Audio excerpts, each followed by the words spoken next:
E porque no Brasil a palavra democracia está sendo usada para refletir tudo isso. Você vê, Lula agora está em defesa da democracia, a Dilma era em pró-democracia, você vê o pessoal que é pró-Lula, pró-Dilma, que nitidamente criaram um Estado autocrático, que é o qual nós vivemos hoje, completamente aparelhado, chamam o combate dele de um combate pela democracia. Eu já vejo isso replicado em todos os blogs, etc. E o que me preocupa também que esses conhecimentos eles se perderam na cultura do brasileiro, não sei em que momento do ecossistema político brasileiro essa noção do que significa democracia foi perdida, ou se jamais existiu. Mas eu quero resgatar isso agora. Se vocês me permitem alguns minutos aqui, tá? Eu não vou 2 minutos. Vamos entender o seguinte: qual é a origem da democracia?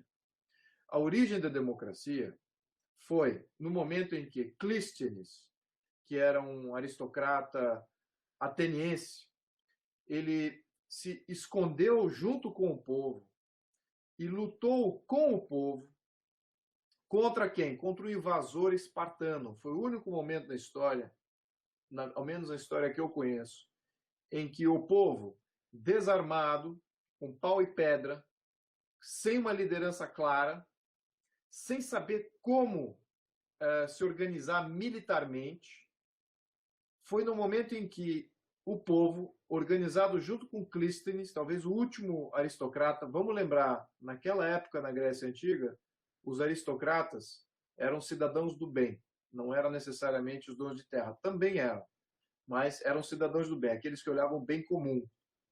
E eles eram que lutavam as guerras pelo povo. O povo não lutava, quem lutava eram os aristocratas e os exércitos que os aristocratas se constituíam. Eram fazendeiros guerreiros, essa que é o ponto. E esses todos tinham sido expulsos, então, ou seja, os espartanos tinham eliminado as armas de Atenas. O povo ficou à mercê de Esparta, o exército mais moderno, mais sofisticado do mundo naquela época. E o povo viu que, com aquele enclave espartano, não era aceitável. Então eles se rebelaram, o povo desarmado, desorganizado, sem liderança, sem saber combater, se ergueu, junto com Clístenes, para remover os espartanos. E quer saber o quê? Ganharam. Era muito similar ao que aconteceu na minha... Por isso que eu estava até um pouco emocionado durante um período aí, porque, poxa, eu estava vendo o Brasil, um povo desorganizado, que nunca foi para a rua se manifestar de uma maneira, diria que, como os militantes do PT, como os militantes aí do governo, porque, no fundo, o PT é um partido financiado pelo governo, como eles são organizados. O povo meio que saiu espontaneamente, não havia liderança clara, e olha o que conquistamos. É uma situação paralela a essa da Grécia Antiga, da criação da democracia. Então, o que aconteceu naquele momento? O povo toma conta, expulsaram os espartanos. É uma das poucas guerras, poucas batalhas que os espartanos capitularam e pediram, olha, nós nos rendemos, e nunca mais quiseram entrar em Atenas. Então, o que é esse o ponto aqui? Quando Clístenes sobe, ele fala o seguinte: eu não consigo fazer um governo aristocrata. Eu não vou mais conseguir criar um governo que existe um arconte, que é um tipo de um rei, um monarca nomeado pelos aristocratas, e manter o sistema aristocrático dos fazendeiros, junto com os legisladores, manterem o poder. Ele tinha que criar um terceiro poder. Qual poder era esse? O poder da democracia. Aí que introduziu o poder do povo dentro do sistema político ateniense. Nesse momento, Clístenes faz o seguinte: havia 5 famílias que separavam Atenas. Então, essas 5 famílias detinham o poder completo regional do cidade-estado de Atenas. Ele fragmenta o poder dessas 5 famílias em mais de 130, 140 distritos. Adivinha qual é o nome do distrito? Como é que chama-se distrito em grego? Distrito em grego chama-se demo. Daí o nome democracia. Chamava-se governo distrital. o que ele fez? Ele transferiu poder que era do topo para todos os distritos de Atenas. 140 distritos. Sim, ele criou 140 novos líderes de Atenas. Todos eles com liderança jurídica, ou seja, passando suas próprias leis, liberdade de culto e liberdade tributária. Eles faziam os tributos, alocavam localmente naquele distrito aqueles tributos. Então, existia uma... e revolucionou o sistema ateniense. Claro que desse sistema, todos os outros sistemas, quando ressurgiu o liberalismo na Europa Ocidental, todos eles aplicaram esse sistema que Clístenes tinha desenvolvido. E durou durante 70 anos, mais ou menos. Então, o que é o ponto aqui? Essa que é a real democracia. A real democracia são as comunidades em controle de sua própria vida. Não é nomear um populista, nomear um chefe central, nomear um salvador da pátria. Isso não é democracia, no sentido original da palavra, do sentido inteiro.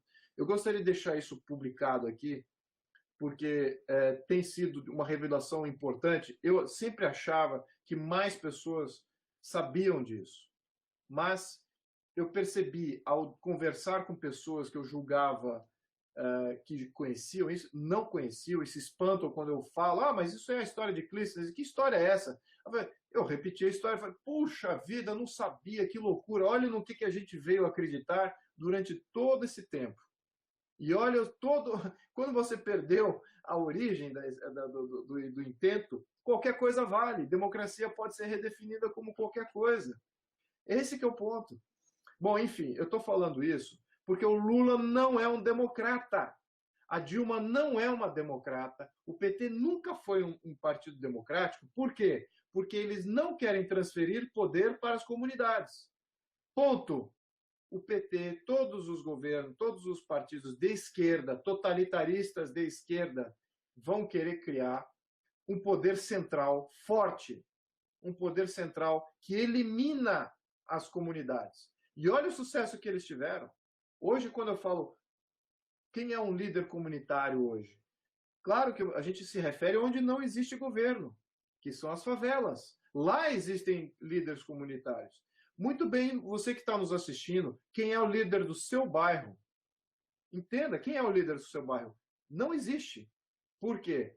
Porque mataram o conceito da democracia. Se existisse o conceito da democracia, você saberia muito bem quem é o líder do seu bairro, ele talvez seria o seu deputado distrital e que ele teria liberdade, até autonomia tributária, que seria o caso até de um contexto ala Suíça, ala partes da Alemanha, que tem bastante poder delegado para a comunidade, poder financeiro. Então, essa é a real democracia. Essa democracia, os partidos de esquerda não querem ver. Eles querem fugir dessa temática, eles querem sufocar essa definição, por isso que eles também querem virar a página na história. Por isso que a história greco-romana, o Brasil no período imperial, qual foi o modelo que eles aplicaram? O modelo distrital. Claro, porque era essa referência que os Estados Unidos tinham resgatado há 40 anos antes, quando criaram os Estados Unidos, que ainda é até hoje. É o modelo distrital, comunidades com força. Então, os esquerdas, em geral, não querem essa real democracia. Muito bem, eu queria deixar isso posto aqui, eu sei que é um pouquinho didático, desculpa, mas é importante eu transmitir isso, para ao menos entendermos contra o que eles estão lutando. Então, entenda, se você é um eleitor do PT que está nos assistindo agora, entenda isso. E pergunte até para o seu líder do MST ou todos esses movimentos aparelhados aí, ou comandados pela essa chefia escusa, pergunte a eles se eles querem dar mais poderes para as comunidades, todas elas. Não só as comunidades de periferia, todas as comunidades, todos os bairros terem poder. Pergunta se é isso que eles querem. E vocês vão ver nitidamente que não. Que eles querem centralizar, criar poder central para fazer o que quiserem com esse poder, com essa delegação. nós vimos o quanto é difícil remover um poder central distante. Agora fica muito mais fácil a gente remover um poder local. Esse que era o ponto. Desculpa, eu precisava